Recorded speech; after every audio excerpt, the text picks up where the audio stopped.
Alien silver surfer को अर्थ को खत्म करने से रोकने के लिए वो औरत सावधानी से अपना हाथ बढ़ाती है पास रखे पल्स डिवाइस की तरफ, लेकिन वो काफी अलर्ट था और तुरंत रिएक्ट करता है। औरत उसे देखकर चौंक जाती है और तुरंत किसी भी खतरे के लिए अपनी प्रोटेक्शन शील्ड एक्टिवेट कर लेती है, लेकिन सिल्वर सर्फर बड़ी आसानी से उस एयर वॉल को तोड़ देता है और बड़े इंटरेस्ट के साथ उसे देखने लगता है, जैसे उसने उस औरत में किसी अपने की परछाई देख ली हो। ये महसूस करके कि एलियन सिल्वर सर्फर का इरादा गलत नहीं है, औरत अपनी शील्ड हटा लेती है और उससे पूछती है कि वो क्यों इंसानों के घर को खत्म करना चाहता है, लेकिन सिल्वर सर्फर कहता है कि उसके पास कोई और रास्ता नहीं है। कंफ्यूज्ड इनविजिबल वुमन आगे पूछती है, तभी जंगल में छिपे ब्लैक जनरल अपने सोल्जर्स को ऑर्डर देते हैं कि उस एलियन पर न्यूक्लियर मिसाइल फायर करो। आने वाले खतरे को भांपकर सिल्वर सर्फर तुरंत इनविजिबल वुमन को बचाता है और अपने सर्फ बोर्ड पर आसमान की तरफ उड़ जाता है और उस पावरफुल न्यूक्लियर मिसाइल को पूरी तरह से एब्जॉर्ब कर लेता है। जनरल ये खतरनाक सीन देखकर बुरी तरह डर जाता है और अपनी टीम को लगातार हमला करने को कहता है, पर इसके बावजूद वो उसे हिट नहीं कर पाते। उल्टा सिल्वर सर्फर अपने एक ही हाथ से सारी आर्मर्ड गाड़ियों को तबाह कर देता है। मुश्किल समय में इनविजिबल वुमन पल्स डिवाइस को एडजस्ट करती है और मिस्टर फैंटास्टिक स्टार्ट बटन दबा देते हैं, जिससे सिल्वर सर्फर अपने सर्फबोर्ड से अलग हो जाता है। अपनी पावर का सोर्स खोने के बाद सिल्वर सर्फर पल भर में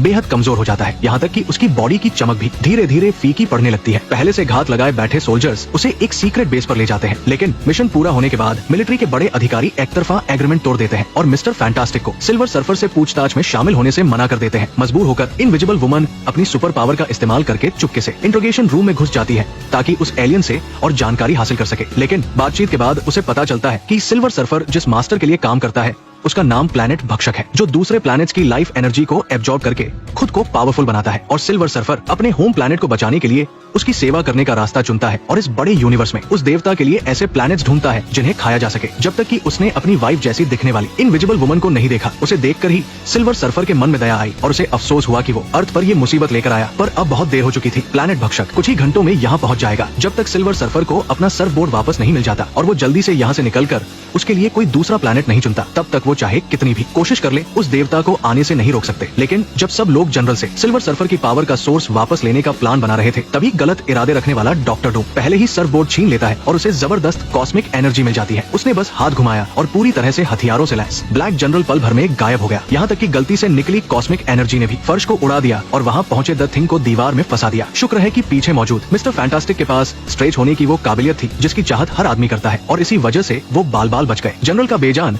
शरीर फर्श पर बैठा हुआ था और उसकी आंखें खुली की खुली रह गई। ये देखकर सबको तुरंत समझ आ गया कि डॉक्टर डूम ने सर्फ बोर्ड चुरा लिया है, इसलिए वे जल्दी से इंट्रोगेशन रूम में कैद सिल्वर सर्फर को बचाते हैं। डॉक्टर डूम की एनर्जी को ट्रैक करके उन्हें पता चला कि वो चीन भाग गया है, लेकिन अगले ही पल डॉक्टर डूम ने एक पलटवार किया और लगभग उनकी स्पेसशिप को गिरा ही दिया था। इस मुश्किल घड़ी में ह्यूमन टॉर्च तुरंत आसमान में उड़ गया और जवाबी हमला करने की कोशिश की, लेकिन बिना किसी शील्ड के वो उसके सामने टिक नहीं सका। ये देखकर कि ऐसे काम नहीं चलेगा, मिस्टर फैंटास्टिक ने तुरंत सबको अलग अलग होकर हमला करने का